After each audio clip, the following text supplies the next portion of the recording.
شروع اللہ کے نام سے جو بڑا مہربان نہایت رحم والا ہے۔ اس کتاب کا اتارا جانا خدائے غالب اور حکمت والے کی طرف سے ہے۔ اے پیغمبر صلی اللہ علیہ وآلہ وسلم، ہم نے یہ کتاب تمہاری طرف سچائی کے ساتھ نازل کی ہے، تو خدا کی عبادت کرو، یعنی اس کی عبادت کو شرک سے خالص کر کے۔ دیکھو، خالص عبادت خدا ہی کے لیے زیبا ہے، اور جن لوگوں نے اس کے سوا اور دوست بنائے ہیں وہ کہتے ہیں کہ ہم ان کو اس لیے پوچھتے ہیں کہ ہم کو خدا کا مقرب بنا دیں، تو جن باتوں میں اختلاف کرتے ہیں خدا ان میں ان کا فیصلہ کر دے گا۔ بے شک خدا اس شخص کو جو جھوٹا ناشکرا ہے ہدایت نہیں دیتا۔ اگر خدا کسی کو اپنا بیٹا بنانا چاہتا تو اپنی مخلوق میں سے جس کو چاہتا انتخاب کر لیتا۔ وہ پاک ہے، وہی تو خدا یکتا اور غالب ہے۔ اسی نے آسمانوں اور زمین کو تدبیر کے ساتھ پیدا کیا ہے، اور وہی رات کو دن پر لپیٹتا اور دن کو رات پر لپیٹتا ہے، اور اسی نے سورج اور چاند کو بس میں کر رکھا ہے، سب ایک وقت مقرر تک چلتے رہیں گے۔ دیکھو، وہی غالب اور بخشنے والا ہے۔ اسی نے تم کو ایک شخص سے پیدا کیا، پھر اس سے اس کا جوڑا بنایا، اور اسی نے تمہارے لیے 4 پایوں میں سے 8 جوڑے بنائے۔ وہی تم کو تمہاری ماؤں کے پیٹ میں پہلے ایک طرح پھر دوسری طرح 3 اندھیروں میں بناتا ہے۔ یہی خدا تمہارا پروردگار ہے، اسی کی بادشاہی ہے، اس کے سوا کوئی معبود نہیں۔ پھر تم کہاں پھرے جاتے ہو؟ اگر ناشکری کرو گے تو خدا تم سے بے پرواہ ہے، اور وہ اپنے بندوں کے لیے ناشکری پسند نہیں کرتا، اور اگر شکر کرو گے تو وہ اس کو تمہارے لیے پسند کرے گا، اور کوئی اٹھانے والا دوسرے کا بوجھ نہیں اٹھائے گا۔ پھر تم کو اپنے پروردگار کی طرف لوٹنا ہے، پھر جو کچھ تم کرتے رہے وہ تم کو بتائے گا، وہ تو دلوں کی پوشیدہ باتوں تک سے آگاہ ہے۔ اور جب انسان کو تکلیف پہنچتی ہے تو اپنے پروردگار کو پکارتا اور اس کی طرف دل سے رجوع کرتا ہے۔ پھر جب وہ اس کو اپنی طرف سے کوئی نعمت دیتا ہے تو جس کام کے لیے پہلے اس کو پکارتا ہے اسے بھول جاتا ہے، اور خدا کا شریک بنانے لگتا ہے تاکہ لوگوں کو اس کے رستے سے گمراہ کرے۔ کہہ دو کہ اے کافر نعمت، اپنی ناشکری سے تھوڑا سا فائدہ اٹھا لے، پھر تو دوزخیوں میں ہوگا۔ بھلا مشرک اچھا ہے یا وہ جو رات کے وقتوں میں زمین پر پیشانی رکھ کر اور کھڑے ہو کر عبادت کرتا اور آخرت سے ڈرتا اور اپنے پروردگار کی رحمت کی امید رکھتا ہے؟ کہو بھلا جو لوگ علم رکھتے ہیں اور جو نہیں رکھتے دونوں برابر ہو سکتے ہیں؟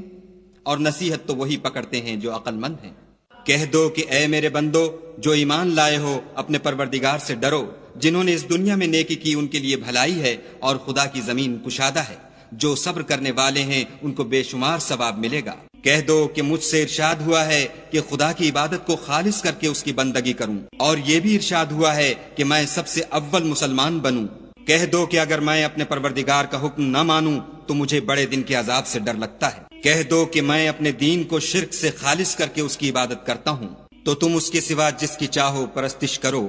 کہہ دو کہ نقصان اٹھانے والے وہی لوگ ہیں جنہوں نے قیامت کے دن اپنے آپ کو اور اپنے گھر والوں کو نقصان میں ڈالا۔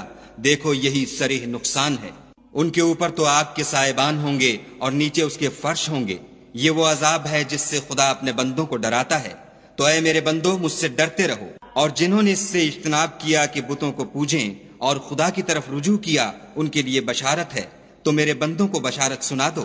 جو بات کو سنتے اور اچھی باتوں کی پیروی کرتے ہیں یہی وہ لوگ ہیں جن کو خدا نے ہدایت دی، اور یہی عقل والے ہیں۔ بھلا جس شخص پر عذاب کا حکم صادر ہو چکا تو کیا تم ایسے دوزخی کو مخلصی دے سکو گے؟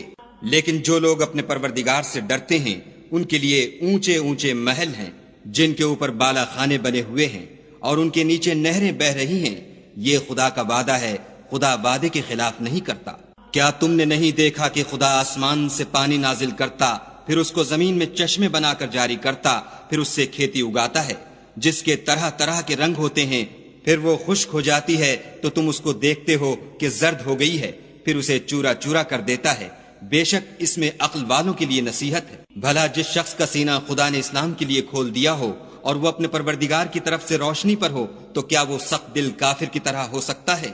بس ان پر افسوس ہے جن کے دل خدا کی یاد سے سخت ہو رہے ہیں، اور یہی لوگ صریح گمراہی میں ہیں۔ خدا نے نہایت اچھی باتیں نازل فرمائی ہیں، یعنی کتاب جس کی آیتیں باہم ملتی جلتی ہیں اور دہرائی جاتی ہیں۔ جو لوگ اپنے پروردگار سے ڈرتے ہیں ان کے بدن کے اس سے رونگٹے کھڑے ہو جاتے ہیں، پھر ان کے بدن اور دل نرم ہو کر خدا کی یاد کی طرف متوجہ ہو جاتے ہیں۔ یہی خدا کی ہدایت ہے، وہ اس سے جس کو چاہتا ہے ہدایت دیتا ہے، اور جس کو خدا گمراہ کرے اس کو کوئی ہدایت دینے والا نہیں۔ بھلا جو شخص قیامت کے دن اپنے منہ سے برے عذاب کو روکتا ہو کیا وہ ویسا ہو سکتا ہے جو چین میں ہو اور ظالموں